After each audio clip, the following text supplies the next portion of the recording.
নমস্কার, আমার channel simple নীলাতে আপনাদের সকলকে স্বাগত জানাই। এই চ্যানেলে সাধারণত আমার জীবনের ছোটখাটো আনন্দ মুহূর্তগুলো এখানে তুলে ধরবো। আশা করি আপনাদের খুব ভালো লাগবে। তার আগে আমরা একটা ছোট্ট ইন্ট্রোডাকশন আপনাদের সাথে শেয়ার করি। আমার নাম বিমলিনা সাহা। আমি এই বছর রবীন্দ্রভারতী থেকে এমএ পাস করলাম।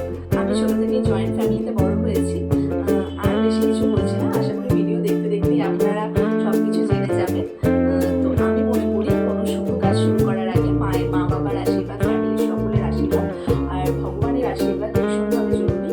তাই আজকে যেহেতু আমি এই শুভ কাজটা আমার নিউ জার্নি শুরু করছি, তাই জন্য আজকে আমি আমার পাশে একটা মন্দিরে যাব, মায়ের কাছে পুজো দিতে। বাইরে থেকে সুন্দর করে শাড়ি পরে সেজে নিয়েছি। আশা করি আপনাদের খুব ভালো লাগবে। সকালে উঠে স্নান করে রেডি হয়ে নিচ্ছি। ইচ্ছা ছিল মায়ের কাছে শাড়ি পরেই যাব, তাই মায়ের থেকে একটা শাড়ি নিয়ে নিয়েছি। শাড়ি পরার আগে মেকআপটা কমপ্লিট করে নিয়েছি। আর শাড়ি পরতে আমি একদমই পারি না, তাই মায়ের জন্য ওয়েট করছিলাম। তো একটু দেরি হয়ে গেছে জন্য মা খুব বকছিল।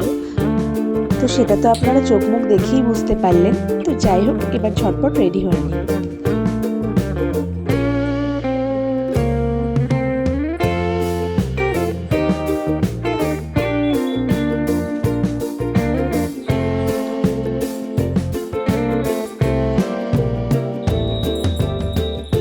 আমার চুড়ি পরতে খুব ভালো লাগে, তাই শাড়ি চুড়িদার যাই পরি না কেন বেশিরভাগ সময় চুড়ি পরে থাকি।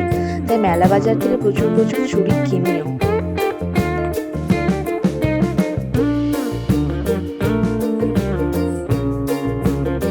শেষে কম্প্যাক্টটা দিয়ে চলুন এবার যাওয়া যাক। এবার সবটা গুছিয়ে নিচে নেমে গেছি। তো চলুন এবার যাওয়া যাক। সাথে আমার বোনও যাচ্ছে, আমার পার্সোনাল ক্যামেরাম্যান বলা যেতে পারে। আমার বাড়ির পাশেই শ্মশানঘাট, আর তার সাথেই মন্দির আর কি।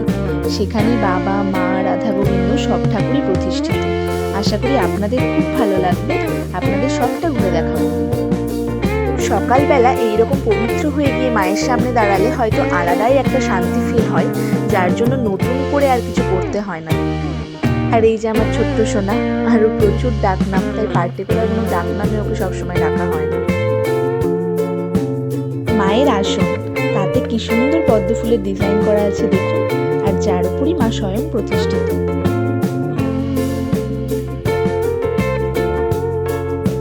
এবার ঠাকুরমশাই চলে এসেছেন। ওনাকে পাওয়া যাবে কিনা তাই জন্যই এত তাড়াহুড়া আর কি। বেশি বেলা হয়ে গেলে আসলে উনি চলে যান।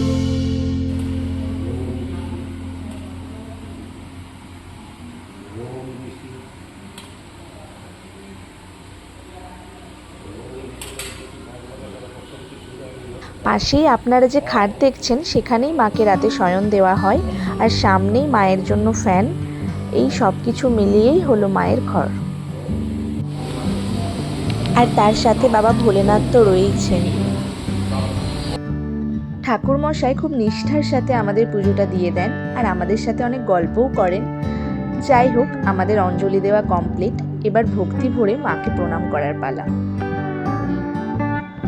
প্রথমে মায়ের কাছে এটাই চাই, সে যেন সকলকে ভালো রাখে আর সুস্থ রাখে, যে যেখানে আছে সবার মঙ্গল হোক।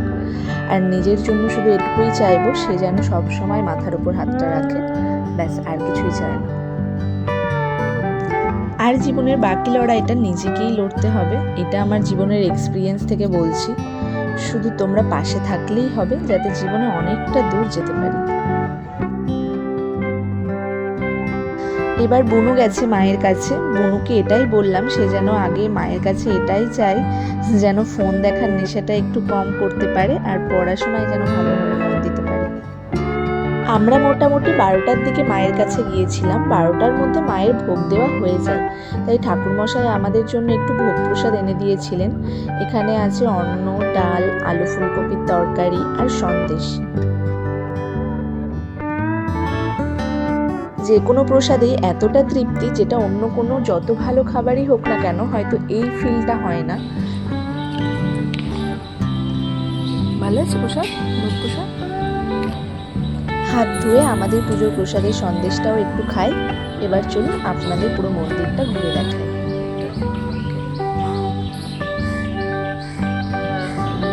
এখানে ত্রিমূর্তি প্রতিষ্ঠিত, যেখানে কিনা ব্রহ্মা বিষ্ণু মহেশ্বর সম্মিলিত রূপে পূজিত হয়। কোন দিকে? করে দে। মন্দিরের পরিবেশটা এতটাই সুন্দর, চারিদিকে গাছপালা দিয়ে মোড়া আর একটা শান্ত পরিবেশ। আর এইদিকে হলো বাসন্তী দেবীর মন্দির। বসন্তকালে বাসন্তী পুজোর সময় 4 দিন ধরে এখানে পুজো হয়। ভেতরে শুধু এখন বেদিটাই আছে, বছরের শুধু ওই 4 দিনে এখানে প্রতিমা থাকে। এবার চলুন আপনাদের দর্শন করাই রাধা গোবিন্দের সাথে। তার সাথে দোলনায় দেখুন কি সুন্দর ছোট্ট গোপাল দোল খাচ্ছে। ক্যামেরায় অতটা বোঝা যাচ্ছে কিনা জানি না, এখানে হয়তো পুজোর পর মন্দিরের গেটগুলো বন্ধ করে দেয়। এই হলো আমার বাবা ভোলেনাথ। জীবনে যখনই মনে হয় হেরে গেছি, আর পারছি না, আর ঠিক পর মুহূর্তেই উঠে দাঁড়ানোর যে শক্তিটা পাই, তখন এটাই মনে হয় যে হ্যাঁ, তারা সবসময় আমাদের সাথেই আছে। আর এই দিকটা হলো শ্মশানের সাইড। এই পাঁচিলটা ক্রস করলেই এখানে শ্মশান। আর এইখানে হলো বটবৃক্ষ, এখানে অনেক দেবদেবীর ছবি ও বাবার লিঙ্গ আছে। আর সবশেষে এখানে মা মনসার মন্দির আর বজরংবলীর মন্দির।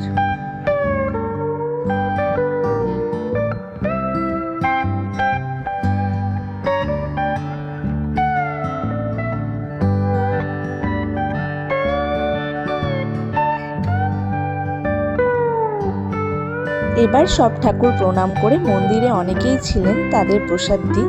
সবার ভিডিও করা হয়নি, প্রথমে এনাকেই প্রসাদ দিই। ইনি আবার বলছিলেন তার নাকি একটা থালা আছে ওইদিকে, সেখানে গিয়ে প্রসাদটা দিতে, কিন্তু আমি বললাম যে এটা শুধু সন্দেশ প্রসাদই, হাতেই নিয়ে নিন। মন্দিরের ওপরে অনেক কুকুরই শুয়েছিল, তাদের সবাইকেই প্রসাদ দিই। তার মধ্যে একজন আমার পেছন পেছন চলে আসে, তাকে আবার একটু ভেঙে দিই। আসলে বুঝিনি ঠিক এতজনকে আমার প্রসাদ খাওয়ানোর সৌভাগ্য হবে, তাহলে হয়তো একটু বেশি করেই নিতাম। যাই হোক, এবার বাড়ি চলে এসেছি। বাড়িতে এসেই ফার্স্টে দাদুকে মাথায় ফুল ছুঁইয়ে প্রসাদ দিই, তারপর ওপরে গিয়ে এক এক করে সবাইকে প্রসাদ দিই। আজ ভিডিওটা আর কন্টিনিউ করছি না। আপনাদের যদি ভিডিওটা ভালো লাগে, লাইক, কমেন্ট অ্যান্ড শেয়ার করবেন। আর খুব তাড়াতাড়ি দেখা হচ্ছে নতুন কোনো ভিডিও নিয়ে। চলুন, ততক্ষণের জন্য টাটা।